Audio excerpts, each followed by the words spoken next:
In 1950, kids dreamed of toy trucks and dolls. By 1990, video games and computers topped wish lists. Our Christmas celebrations changed more than you might think. Ever wonder why your grandma's tree looks so different from the picture-perfect ones in department store windows? The answer lies in a decoration revolution that changed more than just how our trees looked. It transformed the very spirit of Christmas crafting. Let's take a trip back to 1950. Picture a living room filled with the scent of fresh pine and the sound of laughter. The whole family is gathered around the kitchen table, surrounded by bits of colorful paper, popcorn kernels, and spools of thread. This wasn't just decoration, it was a cherished family tradition. Back then, creating your own Christmas ornaments wasn't just a fun activity, it was the norm. Popcorn strings were a staple, with families spending hours threading puffy white kernels onto long strands. Kids would sneak a few bites, of course, making the process longer but infinitely more enjoyable. Paper chains in red and green adorned mantles and doorways, each link a testament to patience and teamwork. But it wasn't all low-tech. Some families got quite creative with their homemade decorations. Remember those delicate glass ornaments painted on the inside? Or the intricate snowflakes cut from paper doilies? These weren't just decorations, they were tiny works of art, each one unique and filled with memories. Now, fast forward to 1990. Walk into any home during the holidays and you'd see a very different scene. Gone were the handmade paper chains and popcorn strings. In their place, perfectly matched sets of shiny store-bought ornaments, pre-made garlands, and factory-perfect tinsel. What caused this seismic shift in our holiday decorating habits? It all started in the 1940s with the rise of mass-produced ornaments. Companies like Shiny Bright began churning out colorful glass baubles by the millions. These weren't just any ornaments, they were bright, bold, and best of all, affordable. For the first time, families could deck their halls with store-bought splendor without breaking the bank. As the decades rolled on, the trend only grew stronger. By 1990, about 80% of Christmas decorations were store-bought, a complete flip from the 70% homemade decorations of 1950. Department stores and malls became winter wonderlands, showcasing trees dripping with coordinated ornaments and garlands. It was hard for humble homemade decorations to compete with such picture-perfect displays. But this shift wasn't just about aesthetics. It reflected broader changes in American society. As more women entered the workforce and family schedules became busier, the time for crafting decorations became a luxury many couldn't afford. The convenience of store-bought decorations fit perfectly with the fast-paced lifestyle of the late 20th century.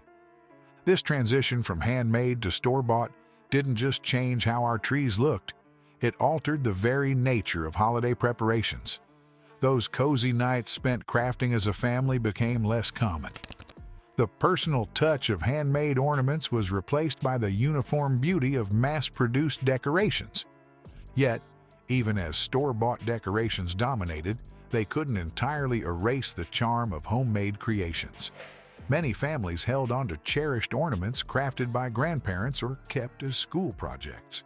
These handmade treasures became even more special, standing out among the sea of store-bought glitter. From forest fresh to factory-made, the great Christmas tree debate was about to begin. In 1950, choosing a tree meant bundling up for a family adventure. But by 1990, something strange was happening in American living rooms. Were we really ready to give up the magic of real trees? Back in 1950, the idea of an artificial Christmas tree would have seemed downright bizarre to most families. The annual ritual of selecting and bringing home a real tree was as much a part of the holiday season as Santa Claus himself. Picture a crisp December afternoon with families piling into their cars, bundled up against the cold. The destination? Local tree lots, or, for the more adventurous, a trip to the countryside to cut their own tree. The experience was a feast for the senses. The sharp scent of pine filled the air as parents and kids wandered through rows of trees, searching for that perfect shape. There was always a bit of playful debate. Too tall, too short, too sparse, too full. But when the right tree was found, It was a moment of pure joy. The sound of the saw cutting through the trunk, the feel of sticky sap on gloved hands, and the struggle to secure the tree to the car roof were all part of the cherished tradition. Once home, the tree would fill the house with its fresh, woodsy aroma.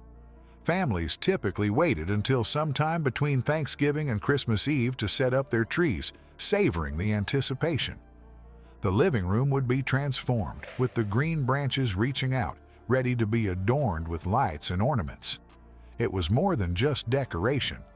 It was a living piece of nature brought into the home, a symbol of life and renewal in the depths of winter. But as the 1950s rolled into the 1960s, a new contender entered the ring. Artificial trees, first introduced in the 1930s, began to gain traction. The real game changer? The Evergleam aluminum Christmas tree, launched in 1959. With its metallic sheen and futuristic look, it perfectly captured the space-age optimism of the era. Suddenly, having a fake tree wasn't just practical, it was downright fashionable. These early artificial trees were a far cry from the lush, lifelike versions we know today. They were often spindly, with visible metal poles and branches that needed to be individually inserted. But they offered something real trees couldn't: convenience. No more needles to vacuum, no more fire hazards from dry branches, and best of all, you could store it and use it year after year. As the decades passed, the debate between real and artificial trees grew heated. Traditionalists argued that nothing could replace the authenticity and experience of a real tree. The scent, the uniqueness of each tree, the family outing to select it. These were irreplaceable parts of Christmas. On the other side, pragmatists pointed out the benefits of artificial trees: no maintenance, perfect shape every time, and increasingly realistic appearances. By 1990, the landscape of American living rooms had changed dramatically. Would you believe that artificial trees had actually overtaken real ones in popularity? It's true. About 60% of American households were now opting for fake trees, compared to 40% sticking with the real deal. This shift reflected broader changes in society: busier lifestyles, a move towards convenience, and changing attitudes about tradition. The environmental debate added another layer of complexity. Some argued that artificial trees were more eco-friendly since they could be reused for years. Others pointed out the petrochemicals used in their production and the fact that they weren't biodegradable. Real tree advocates emphasized the sustainability of tree farms and the biodegradability of their product. While we were caught up in the great tree debate, a dazzling revolution was unfolding right above our heads. Remember when setting up Christmas lights was a simple, peaceful task? By 1990, it had become an electrifying adventure that would make even Clark Griswold break a sweat. What sparked this luminous transformation? Let's rewind to the 1950s, when Christmas trees glowed with a gentle, warm light. Most families used simple string lights, with some daring souls still clinging to the traditional and rather risky candles. These early electric lights were a far cry from the twinkling spectacles we know today. They were often larger, less reliable, and came in limited color options. But, oh, the magic they created! The soft, steady glow turned living rooms into cozy sanctuaries, casting a spell of warmth and wonder over the holiday season. But these lights weren't without their challenges. Remember the frustration of one bulb burning out and taking the whole string with it? Or the careful maneuvering required to avoid overloading the family's electrical system? Despite these quirks, families cherished their light displays, seeing them as modern marvels that made their celebrations brighter and safer than ever before. As the years ticked by, Christmas lights began to evolve at a dizzying pace. The 1960s and 70s brought smaller, more efficient bulbs that allowed for more elaborate displays. By the 1980s, we were seeing the first hints of the high-tech Christmas to come. Suddenly, static lights seemed so yesterday. Fast forward to 1990, and Christmas trees had become veritable light shows. Gone were the days of simple on-off switches.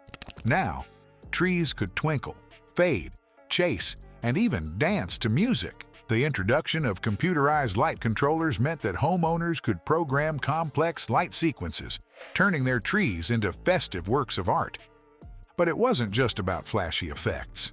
The 1990s also saw the emergence of more energy-efficient options, like the first LED Christmas lights. While they were still a novelty, these lights hinted at a future where decking the halls wouldn't mean dreading the electric bill. The impact of these changes on the overall look of Christmas trees was nothing short of revolutionary. Trees were no longer just decorated, they were animated. A 1990s Christmas tree might feature lights that changed color, created the illusion of falling snow, or even played popular carols.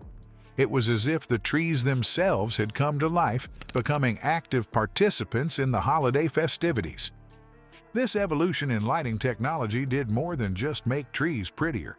It changed the very atmosphere of Christmas celebrations.